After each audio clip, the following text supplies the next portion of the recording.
La situación que estamos presentando en este video es acerca del derrame de hidrocarburos que sucedió en Cadereyta Jiménez, Nuevo León, en el año 2014, provocando la contaminación del río San Juan, ocasionando daños en los ecosistemas de la zona y en la calidad del agua para consumo humano, fauna silvestre y ganado. Realizamos las siguientes preguntas para comprender el comportamiento de las sustancias involucradas en el caso y el impacto ambiental que generan estos químicos. ¿Qué es un hidrocarburo? Son un grupo de compuestos orgánicos simples que contienen carbono e hidrógeno y pueden ser considerados como las sustancias principales de las que se derivan todos los demás compuestos.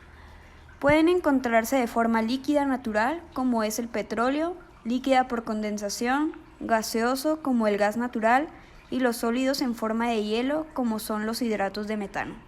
¿Cómo son las estructuras moleculares de los hidrocarburos y del agua? Los hidrocarburos resultan de la unión únicamente de átomos de carbono con átomos de hidrógeno y de átomos de carbono entre sí, formando cadenas que pueden ser abiertas o cerradas y cuyos eslabones pueden estar unidos por enlaces simples o por enlaces múltiples, como observamos en la imagen. Aquellos hidrocarburos que presentan únicamente enlaces simples reciben el nombre de hidrocarburos saturados.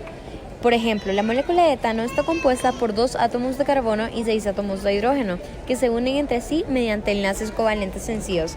Desde un punto de vista puramente geométrico, se puede representar la molécula de etano mediante 2 tetraedros contiguos y opuestos por uno de sus vértices, en donde los 2 átomos de carbono ocupan los centros de los respectivos tetraedros y los de hidrógeno los vértices libres.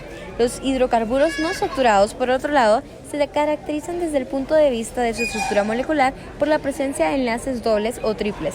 La molécula de eteno o etileno está formada por 2 átomos de carbono unidos por un enlace doble. Mediante sus otros 2 enlaces restantes, cada átomo de carbono se une a otros tantos átomos de hidrógeno. La existencia de un doble enlace modifica considerablemente la geometría de la molécula de eteno respecto de la de etano. Ahora los ángulos HCH y HCC son iguales a 120, como corresponde a una estructura plana.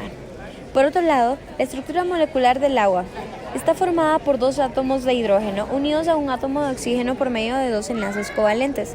El ángulo entre los enlaces HOH es de 104.5 grados. El oxígeno es más electronegativo que el hidrógeno y atrae con más fuerza a los electrones de cada enlace.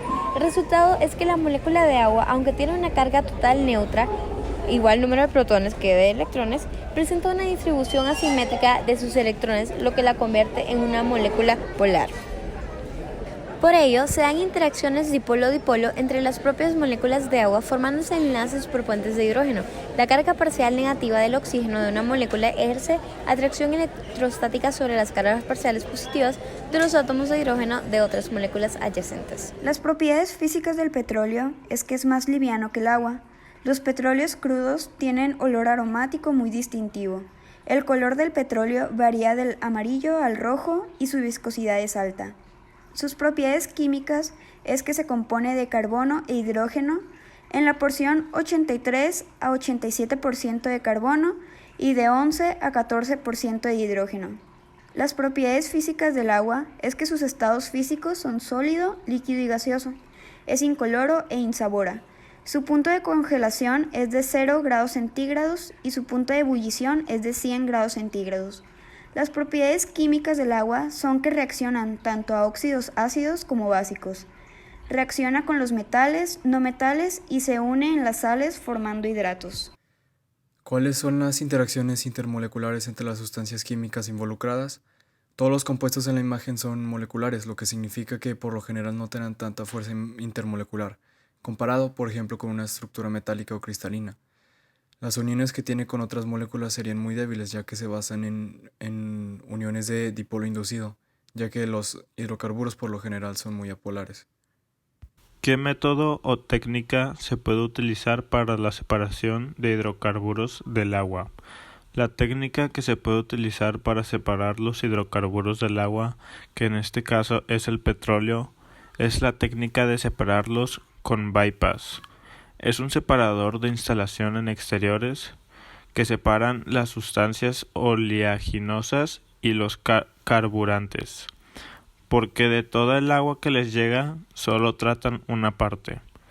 El agua de invernales o canales de captación de agua instalados en el suelo es recogida y tratada.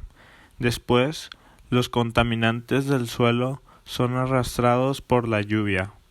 Luego se hace un baldeo en los primeros minutos de la lluvia para que los contaminantes sean arrastrados. Después de un tiempo, cuando el agua de la lluvia ya haya limpiado la superficie, los contaminantes dejan de ser arrastrados.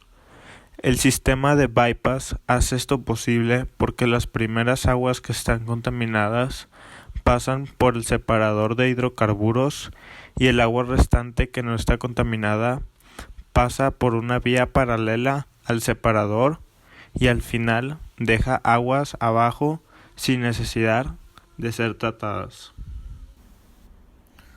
Un derrame de este tipo en un río es una situación muy delicada y que debe tratarse lo más pronto posible para así evitar otro tipo de problemas en el ambiente.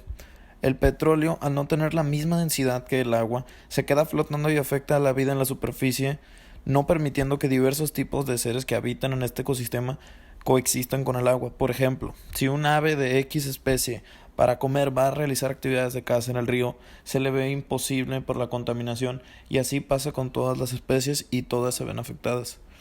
Socialmente el impacto que genera no es inmediato, pero a largo plazo puede ser fatal para las civilizaciones cercanas al río. ¿Crees que se ha respetado el derecho al agua y el derecho a un medio ambiente sano para esta comunidad? Claramente se observa que la refinería de Petróleos Mexicanos, con el derrame que produjo en la ciudad de Cadereyta, Nuevo León, no respetó el derecho al agua, ya que provocó una contaminación muy grande al río San Juan, provocando un daño en el suelo y los cuerpos de agua superficiales y subterráneos. Reafirmando lo antes dicho, fue la reacción del gobierno el que no aplicó la evaluación e inspección correctamente a esta situación. Se puede considerar que se violaron también los derechos de la fauna y poblaciones afectadas, cuales tuvieron una fuente primaria de agua contaminada con sustancias altamente dañinas. Sin embargo, ya que Pemex sale impune e inafectado por las acciones, es obvio decir que en este momento no se respetó el derecho al agua ni al derecho a un ambiente sano. Aunque hayan llevado a cabo las acciones mínimas de reparación inmediatas, no es suficiente para remediar el daño.